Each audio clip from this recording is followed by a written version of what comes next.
Everyone wants to be happy, and it's a universal truth that one key ingredient to happiness is having plenty of good social interaction.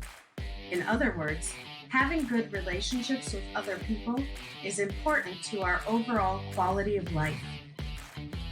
We develop good relationships when we get along well with other people. In contrast, however, when we don't get along well with someone, it can damage the relationship. So, what makes it hard for us to get along with others? That would be conflict. Conflict is what happens when two people disagree about something, or when one person gets in the way of something the other one wants or needs. When people hear the word conflict, they often equate it with arguing and fighting. But conflict doesn't always need to be bad. People can disagree without fighting. It all comes down to how we handle disagreements. In reality, a conflict is a problem that needs to be solved. Fighting doesn't often solve problems. Teamwork, on the other hand, does. Stephen Covey calls the process of working together to solve problems synergy. When people synergize, they listen to each other with the goal of understanding the other's point of view. They stay open to each other's ideas and cooperate. This allows them to come up with a solution that is better for both of them, which neither could have come up with on their own. Mr. Covey calls it the third alternative. At this point, you might be asking, what if the problem isn't me? What if I try to solve problems but get shut down because the other person won't listen? Well, that's where this gets interesting. The book, The Anatomy of Peace by the Arbinger Institute, founded by PhD C. Terry Warner, describes an interesting concept called collusion. Because of collusion, when we're fighting with someone, we actually invite them to engage in the behaviors and actions that are making us mad. I know, it sounds crazy, but stick with me and I'll explain. The book explains that whether or not we get stuck in collusion is dependent on how our heart sees other people or what our mindset is towards others. There are two ways we see other people. The first is to see them as people who have real needs, hopes, cares, and fears, and their feelings are as important to us as our own. The book calls this having a heart at peace. The second way we can see others is as objects or obstacles that are blocking us from getting what we want. When we see someone as nothing more than a roadblock, then their feelings don't matter to us. In this case, we have a heart at war with that person. When it comes to getting along with others, the attitude of our heart toward them matters a lot. Because, well, here's a little secret. People don't respond to what we do. They respond to how we see them. I mean, let's face it.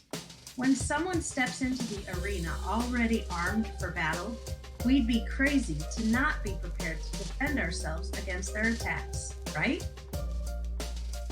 Arbinger Institute illustrates how all this works with something they call the collusion diagram. Let's use the diagram and an example to demonstrate how collusion occurs. Imagine my little brother and I both have hearts at war toward each other. That's not unrealistic for siblings, right? Now, let's say my brother asks me to play a game with him when I'm busy, and I say no.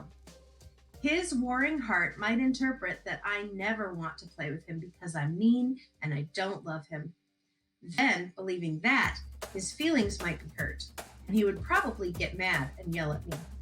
Now, when he does that, my warring heart would probably interpret from his actions that he's bossy and always wants things to be his way. Because of my interpretation, I would likely get mad and start yelling accusations back at him, which he would then interpret and react to, and we would go around and around getting madder and madder and end up stuck in an endless cycle of collusion. So, now that we understand how we get stuck in collusion, how do we stop the cycle? First, we need to figure out how we construct a heart at war so we can understand how to dismantle it. It might be tempting to blame our feelings toward others on them, but actually they come from inside us and are caused by something called cognitive dissonance. What is that? Well, put simply, cognition means thinking and dissonance means out of harmony. So cognitive dissonance is when our thinking is out of harmony. We all have our own personal values, attitudes, and beliefs about life and how we should behave. When our actions don't line up with our values, then we have a state of cognitive dissonance, which causes us to feel bad about ourselves, leaving us with a need to find a way to justify our actions in order to feel better. Now, we can't justify our actions by blaming ourselves for acting out of harmony with our values, so we justify ourselves by blaming others for our actions. The Anatomy of Peace teaches that there are 4 ways we do this. They call them the Self-Justification Boxes. As I explain, see if any of these sound familiar to you. The first way we self-justify is by believing that we are better than the other person. When I'm in the better than box, I see myself as right and smart. I see others as wrong or not as smart as me. I might feel like the world needs my expertise to fix its problems, and likely feel frustrated and impatient. The second self-justification box is the I deserve box. When I'm in this box, I see myself as a victim who has been or is being mistreated. I think others mistreat me and are mean, and that the world is an unfair place where everyone is against me. In this box, I feel neglected and deprived. The third box is the need to be seen as box.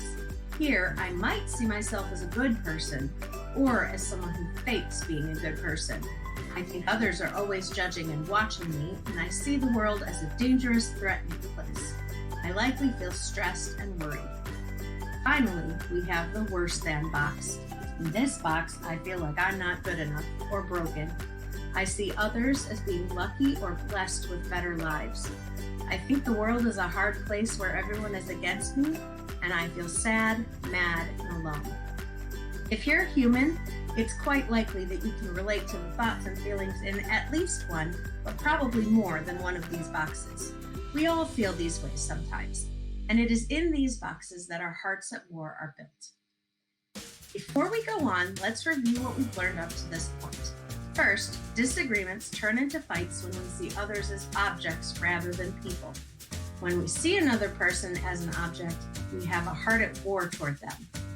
We gain a heart at war when we begin to blame another person in an attempt to justify our own misdeeds so that we don't have to feel bad from the cognitive dissonance we caused ourselves. Finally, we know that there are 4 self-justification boxes we might climb into, and we know how to recognize the signs of being in those boxes through our thoughts and feelings. Great! So, now that we know all of that, we're ready to talk about how to make things better by getting out of the box. As soon as you recognize any of the signs of self-justification in yourself, stop. Think about a time when you were out of the box, either toward the same person or with someone else. How did you feel about the other person then? What was different from how you feel now? Next, try to put yourself in the other person's shoes and see things from their perspective. Ask yourself what trials they might be going through, and think about how you might be making them worse. Are there ways that you're mistreating them? How does being in the box toward them make it hard for you to see the truth about the other person? What can you do to help them or make the situation better? Once you've thought through all of that and you know how you should act toward them, go ahead and do it. Act on your thoughts and be the bigger person. When you do that, you will be aligning your actions with your personal values, which means you will no longer need to justify your behavior to make yourself feel okay, and you will be able to climb out of the box. At this point, you might be asking yourself, what about the other guy? Why do I need to be the first to get out of the box? What if he doesn't? Well, the only person any of us have the power to change is ourselves. We can't make other people change. However, just as we can invite them to behave badly toward us through the collusion cycle, we can invite them to step out of the box by taking the lead and changing our heart from war to peace. Remember though, change won't happen right away. We have to be patient. The only way we can help someone else change their heart toward us is to make it clear that it is safe for them to do so. They may be so used to us being ready to do battle that it might take a little time for our peaceful heart to assure them we aren't going to attack. Once they believe we've really changed, their heart will begin to change too. Well, now you know how to have good, healthy relationships in your life or how to fix broken ones and make them better. So go out and make some friendships or fix your old ones. Thanks for watching.